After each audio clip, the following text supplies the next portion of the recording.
Hello. Welcome, Hi, so welcome, nice. welcome. Nice to to, be back with you. In a yes, while. Cut the Shit. Welcome to Cut the Shit, Cue the Genius, first and foremost.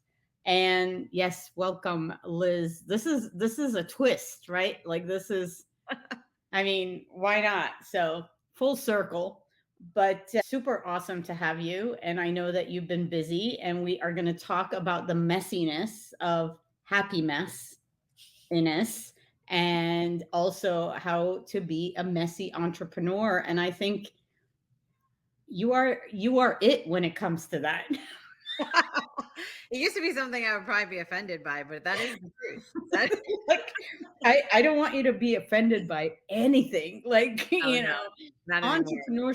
entrepreneurship, especially in our industry, is not messy, then I think you're doing something freaking wrong, or like you're in denial. Seriously, it's so Which true. is not a river in Egypt, by the way. So Craig, of course, has to be on here because he supports the messiness and he supports you, his love. And yes, Craig, welcome to the show. And yeah, how are you? Good. It's been, I don't even know the last time I was on the show, but it's been a while and Yeah. it's been crazy as your life is and everyone's life is. And we were Yes. just, one lesson I learned from you is that it never ends. It's not like, oh, after next month, after school's over, then, you know. And I No. remember you telling me that a few years ago. You were like, Liz, after that, then there's something else. And then there's something else. And then I realized, oh, she's right. That is actually the real whole thing. It totally is the real whole thing. And you know what? You got to embrace the messiness and the craziness and just deal with it. So I know for some that are overachievers and that are really into, like, here's my to-do list. I want to make sure that everything's ticked off. Got to hand it to you. It's not. And actually, not that I'm going to go like all woo woo on you, but it's like I think the messiness is part of the magic of the journey itself. So it's the reinvention, it's to figure out what you can do within the messiness and to celebrate the messiness and have people around you that actually, like Craig and myself, Yeah. where we're celebrating the messiness. So with all the messiness that I've just said right now, talk to us about Happy Mess. Yeah, so this is my new project that I've been thinking about for many years. I was working with Jennifer Clark from Emerge Events, another fellow event planner, and we definitely want to serve the mom audience. And we've been thinking, like, what could this be? What could it be? And we've been talking specifically about this project, Mom's Project, on a Slack channel for over a year and a half at this point, with a billion ideas and articles and blah blah blah. And we finally decided to move forward. She actually already had her own mom's brand, Emerge Mom, so she's going to continue building that, and I'm going to start something new, and then we're going to work together on something. So it's something that reaching moms is something that I've been really passionate about, especially since obviously becoming one 4 years ago during a pandemic, which was crazy for many reasons. But even within our industry, I feel like it was extra crazy because our industry basically imploded at the same time that my husband was getting super sick and we had a baby. So it's during that time I think I realized life is just messy. And honestly, I choose the mess a lot of the time. I like it to be a little chaotic and something new all the time and reinventing. And I like the idea that my kids are around all the time and I don't really want them to be away at daycare all day. I enjoy them being here, and I like being able to do a podcast while I just tossed my little one in front of a TV. It's like I don't mind it. And so I really want to empower more moms. The thing is that I realize the more people I talk to, that the business side often is in the way of enjoying the life side. So that's what they want, Yeah. but they're just working 1,000 hours. Their kids are always around and they're always on their laptop and feeling like they just can't get away. And so I think that's the part I'd like to share is the boundaries, the systems that help you do it in a way that you stay sane. And Yep. those systems, of course, are not copy paste. They change every day. But just that idea that you can kind of like, with the right systems, you can actually enjoy this messy life and you find the happiness in it. So let's talk systems, because I think you're right. I go through that as well, where I try to juggle quite a bit. I try to see, my boundaries need to be reboundaried. But, so I say I'm a work in process. We all But, are. but so, and it needs discipline and it needs systems, but it also needs, grace, and it needs for you to be like okay with yourself. If perfection comes in, holy shit, am I doing enough, am I not doing enough, kind of thing, from a professional side as well as from a personal side. Yeah. So let's talk systems first, because that's important for the boundaries. Yeah. I think you have to have systems all around you, like I said, that are changing all the time. But Yeah. I think a few are boundaries, figuring out, first of all, I think it's important, especially when you're working from home with children and family around, to have kind of set places and times. Like right now, like I said, my little one is in the other room watching a show and I'm doing this. This is not our everyday. This is like because I wanted to do this with you. And so we've fit it in here. But I do think there should be like work time and family time or whatever it is that you're doing, otherwise traveling, that you should not always be attached to your devices and stuff. So finding those boundaries, then having the right teams personally and professionally, really thinking about like, is the work I'm doing, does it have to be done this way? I think that's something that naturally is a question I ask all the time, that I realize not a lot of people do. I just got away from like so many. I remember 2 years ago being like, there's too many meetings, I'm drowning in meetings. And so I I just started, remember you saying that. yeah, so I just got rid of them all. I was like, forget this. I'm not doing meetings except for, and what I did was just find time that I had a babysitter, and it was very limited time, twice a week. And if it fit in there, we did a meeting. And if it didn't, I didn't. So, and then I've also, fitting in the live podcast was just really hard. That's why I ended up not doing it with you every week, because it's hard to find someone who can always, and so finding ways to do it where it's like pre-recorded or it's audio only and no one knows that things are happening in the background. I think just coming up with the right systems is really important. And then having, of course, the support, whether that's a babysitter who comes, a cleaner, or on the professional side, the team that you can, I can't make this client call, someone else on the team can jump in and do that and can take care of things. And, they're not, everything's not falling apart all the time. Yeah. So with that, with the setting of the boundaries and really shifting on, like, your time, your time is your own, and this is what you're giving to others, this is what you're giving to your family, this is what you're giving to yourself. Let's talk about the art of saying no, though, because event profs don't know how to say no. And I think entrepreneurs, or those that are independents, they have the hardest time. Do you Yeah. agree? Yeah, I think that you never want to feel like you're turning down business. You never want to feel like you're making someone unhappy.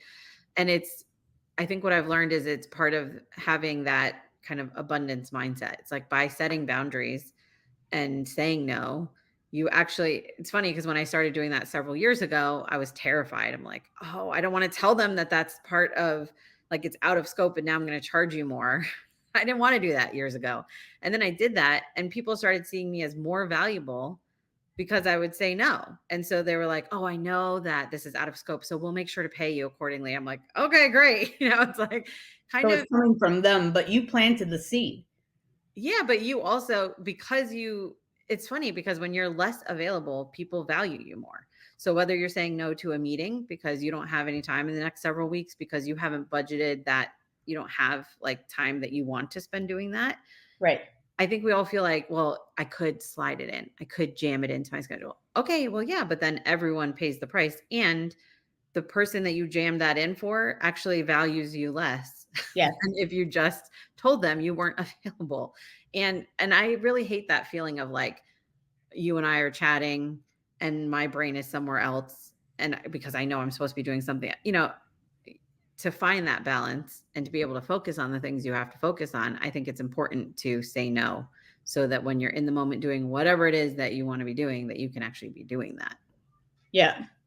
So Shapiro has probably two espressos in him. So he agrees that about independence, but saying no doesn't always get easier when you work for a big company. This is I'm good to sure. hear. it doesn't. But so this is my challenge is for everybody, especially these days where things are going crazy and for everybody, even Shapiro and others in big companies where you're being asked to do more, where the projects seem to take longer because others are have more on their plate as well. But what I'm trying to say is you have to act as a messy entrepreneur even if you're in a big company. And Yeah. so, the idea of saying no, and I'm going to call it an art because it is an art. It's not like just no, Right. and just leaving, but it's an art and it's a dialogue showing the people that you're dealing with or like have projects with where it's like, okay, it's no for now, but if you want it, then these three things are just going to be on the back burner. And then showing, like you said, your value, because brain width in my that I should trademark that. No, you I'm should. going to Hurry up. trademark it. Hurry up. You can't say it on a podcast. Brain width and time are your biggest currencies right now. And the whole idea of whether you're starting a new business like you are, or you're gelling all the different businesses as well as, jumping toddlers and a crazy husband and family time and travel and so forth, that takes up all your brain width. And I think going forward, in order for you to succeed and to be known as an expert in something or really kicking ass at events or even entrepreneurship, you have to protect your brain width. And the only way to do that is the art of saying no. I know there's other stuff, so you're going to tell us what the other stuff is. But I know is like one of the key components on Yeah. every level. And that's something that I am learning every day, even on the parts where I've seen the benefits of it. Like I started saying no and I'm like, oh, this is working really well. It still doesn't make it easier to say no. I find it the hardest to say no on anything about me, like where it would impact, like, let's say I wanted to go spend some time alone. I'm not sure when that happens, but let's just say that that happened. And then someone said they needed something, it would just be like absolute bottom for me to say, "Oh, no, I have something else that I need to be doing." Now, it's easy for me to do that if it's a meeting or if it's like a kid's something specific activity, it's a no. But prioritizing yourself, I think, is one of the most important places to do that. And one of the parts I find the hardest. I'm constantly trying to tell myself, like, you have to just make the time and you have to say no. And it just is a skill that we all have to continue to hone. But to your point, saying, I would love to do that. But if I do, I'm not able to then devote and give you what I want to give you. You're Yeah. not going to get the end result because I'm going to be shoving that in with these 10 other things. And that's not the end product I want to deliver for you. Is an important skill. You're not saying no, the word no all the time, but that idea of redirecting, sending them to another resource, explaining why it's not a good idea that you add that to your plate, I think are Yeah. all important skills. Yeah. So when you started off with thinking of Happy Mess, how did that fit into like your other projects like TechsyTalk, like Ignite, like, you know, Well, Liz? other projects. Because, you're an igniter. Like it's awesome. But like how do you fit that in, or are you trying to blend some of it, or was it an ask in regards to mom saying, "Help me because I'm drowning, like just create this happy mess because it's going to answer all my prayers and make me a rock star." No, I think so. Event planning is something I fell into, which I know every event planner talks about. It's just kind of like s- wide skill set, one of those jack of all trades, master of none. I like to do a lot of different things. I'm not great at any of it, but I like to do all of these kinds Okay, of things. you have to stop saying that. No, I mean, but that's true. I'm not like Like, a no, master but you marketer. okay. Say that again without the second part. Okay, jack of all trades. And so, event planning. And I liked it. I thought it was fun. If I'm being honest, although I still do it and I really enjoy doing it for clients and the kinds of projects that we do, it's not what gets me like very excited from a passion standpoint. I Yeah. would not say I'm passionate about like Excel spreadsheets and timelines and budgets. It's a You? I great, thought you were like the queen of Google Sheets. I mean, not that I'm not good at it. It's not what I love to do. And I remember when people like, I mean, even still, everyone talks about like finding your mission, finding your vision. And whenever I apply that to like the event planning work, I'm like, okay, my mission is to help companies plan better events. It's not, I wanted something that I could see myself changing the world. And so this Mhm. to me is Happy Mess is another project I will continue to plan because I feel like I can't talk about running a business and having a family without running a business. And I do like the work of it. So I'll continue with TechsyTalk and everything that I've been doing for the last 15 years. But I feel like Happy Mess is kind of like my opportunity to take what I'm doing and share that with other people. I mean, that's my thing. I'm learning about event tech. Oh, Texy Talk. I'm learning about, that's just how I live. I'm now learning how to be a I have mom, pet an peeves too. entrepreneur. Let's do Bring cut it the together. shit. Yeah, exactly. Learning community. So I think that's kind of, it's an addition to what I've been doing, but sharing a lot of like the Ignite program, the lessons around thought leadership and honing in what services you offer and all that kind of stuff will definitely apply to this. So that's the piece that's getting replaced is Ignite, like consulting specifically for event businesses. Yep. Is going to shift more into this. Fantastic. Well, so Robert Dunsmore, because I'm looking at our comments also live on LinkedIn, says messy thinking is a superpower. I agree, especially in this world that we live in. I'm super structured, just like most event planners, overthinker, over prepare, all of that kind of stuff. But I think You know, Liz, come on. Oh. it just makes me like crazy to even think about not being super structured. However, it's the systems that allow you to live a messier life.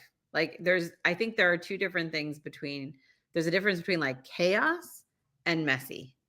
I think it's never going to be perfect, but I think finding a place where you can like, yeah, I will scan my laptop right now and you can see the mess that is my house currently, my kid in front of the TV while I'm doing something business related.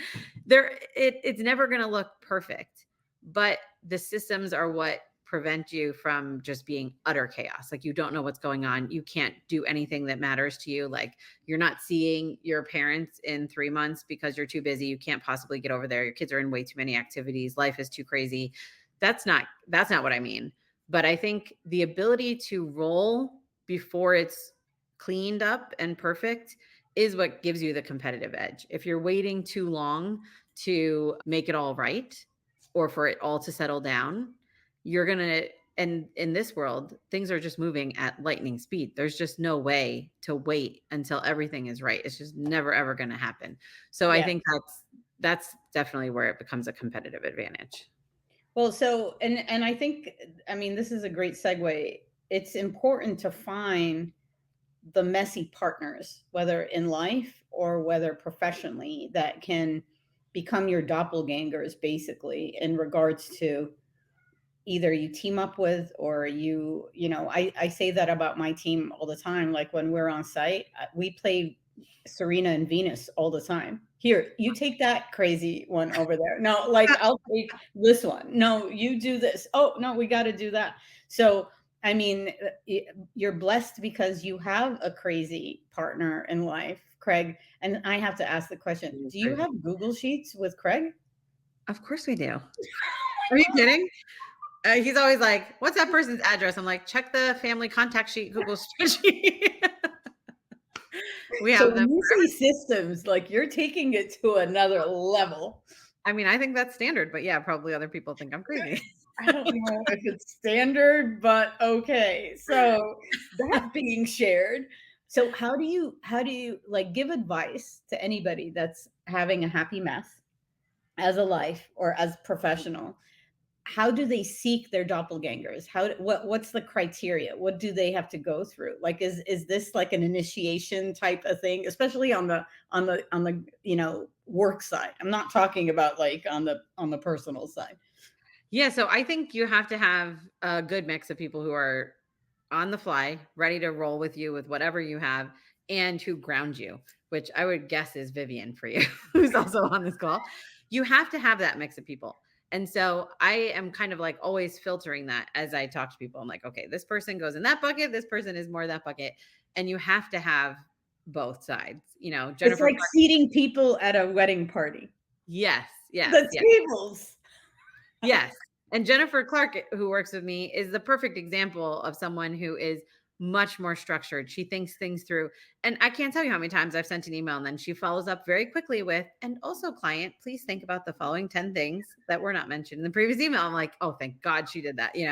So you need those people, but you need the people who can also move at your speed and are okay changing. I mean, that's got to be annoying for someone to like work with me. And I'm constantly like, hey, this is our new project. Never mind. We're doing this new project. We're going here. And I have to always remind myself that the only way I'm going to be successful is to really hone everything that I want to do into one big thing and then have it have 1,000 little pieces inside of it.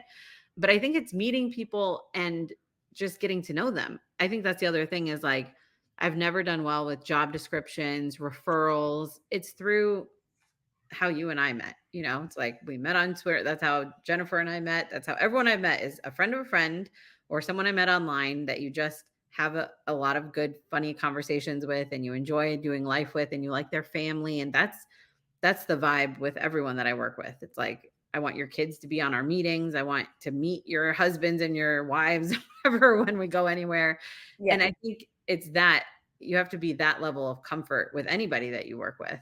And I know your team is like that. You guys are Yeah. just like one big family. And if, Oh yeah, they ground me like no yeah, other. I mean, and they are family, and actually we're planning like a little concert thing coming up in I love Boston. it. But I kind of like that. I also think that, you know, entrepreneurs or professional, especially in our industry, we are in the relationship industry, but one thing is we're always seeking deeper relationships, and even on the work side. And Yeah. I know that, you have other companies, big companies, that are like it's business, business, business, but I think this is where you lose the soul of the business. And you Yeah. see a lot of companies where when there's mergers, acquisitions, all of a sudden the soul or the culture is gone and you don't want to be there anymore. Which, in my opinion, this is a Dalia Lama moment, is with all the acquisitions and mergers that we're seeing at the moment within our industry. This is where the birth of entrepreneurs and happy, messy, you know, Yeah. professionals are going to come from. And that's a unique value proposition. Like what Robert was saying, messy is a superpower. Agility is a superpower. Someone who can say, no, I'm not doing Exactly. it. Yeah. You That is know, a superpower. and I think this is where, and moms and dads, even where they're juggling really really hard, is is actually the superpower that makes them really great at what they do best. Yeah. I think what muddies the water is when they are not able to say no, when the fear sets in that if I don't do all of this that's on my list, I'm going to get canned. And then the fear of success if they leave on their own. And there is a fear of success, I think, for some of the professionals in our industry as well. Yeah. Say hi. I think I'm in all these moms Facebook groups and stuff, which I'm sure you're in. And I see it all the time. Like, I hate my job. I hate that I have to go back from maternity leave. But I just don't know an alternative. I think it's that fear of the risk that Yeah. keeps so many people. And granted, like, I'm not going to tell you could start a business today and leave your job tomorrow and you'll be making tons of money. But I was recently, like yesterday, started reading Gary Vee's new book, something about attention, whatever. That's how good it is. It's good, but I don't remember the name. But he was talking about how, like, in this because of how TikTok has changed the algorithms and all this, you can get into the details by reading the book, that this is the biggest time where just someone with zero following could have a viral video with a million views. Like, it gives us such power. If you wanted to start something, but I think that messy thinking, that ability to just like live a little bit on the fly, try something new, that also feeds into, sorry, I've got the dog touching the, it also feeds into that ability. Like, if you wanted to build a business, this is the time when these employers are like, you have to be in the office 5 days a week. Well, why? That's what I say. Why? Let me go do something else then. And I know it's not that easy, but it's also, you make some sacrifices from now until you make that move. And I think we're going to see record numbers of people running their own business in a few years. I mean, So every downturn, every economic issue yeah, there, it happens, but post pandemic, and then all of the changes that have happened in big organizations since the pandemic, I think is yeah, that, oh, there's the name of the book, Day Trading day Attention. trading attention, which makes sense. I mean, we're day trade. We're fighting for attention right now. All So we all the time. And one thing that event profs are not really great at, but they can be, is when they allocate time in order to get attention for themselves. So yeah, like when we help, we just right. went to ASAE and at the marketing and tech show, and the amount of event profs that came by to say, what do I do on my LinkedIn? And Mm. I'm like, we are the most humble. We are also the ones that don't like to talk about ourselves or promote or sell ourselves. And we're like, but you're in sales and marketing mode all the time. Oh yeah. And, and so if you were advising someone within Happy Mess, what are the top two things they would need to like put on their to-do list in order to launch on their own?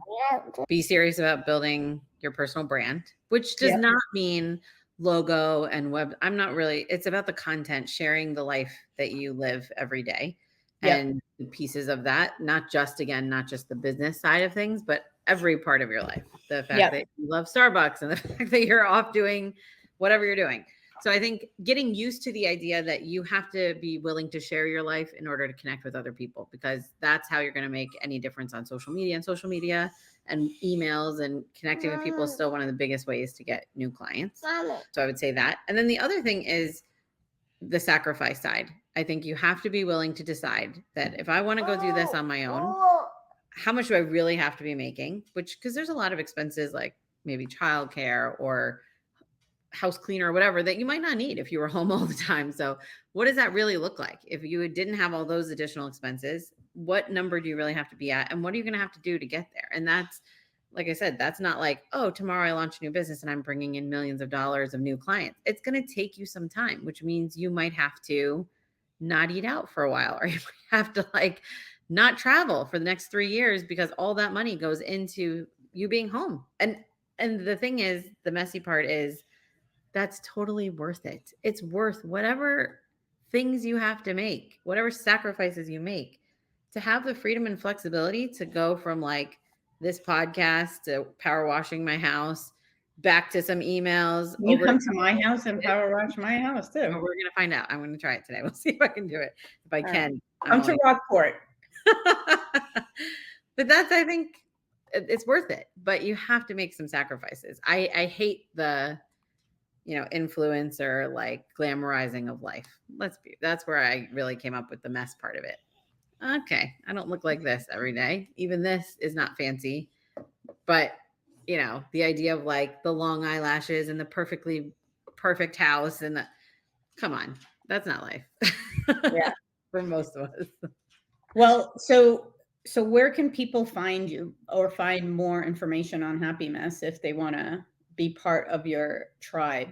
Well, it's been a long time since I started at 0 followers. So I have Instagram, Happy Mess is where I'm trying to put some content together in addition to my website, yourhappymess.com. Okay. Yeah. And so what is a mantra that you live by every day right now? Simplicity allows you to enjoy. The less junk you have going on, business, personal, whatever, the more you can actually enjoy life. You have to just be able to get rid of all the extra, everyone else is doing it. I have to blah, blah, blah, all the things that you would typically do because you think you have to, and instead just focus on what really matters to you. And that's where the joy comes in. Amazing. And yeah, he agrees. He would like to eat. Mhm.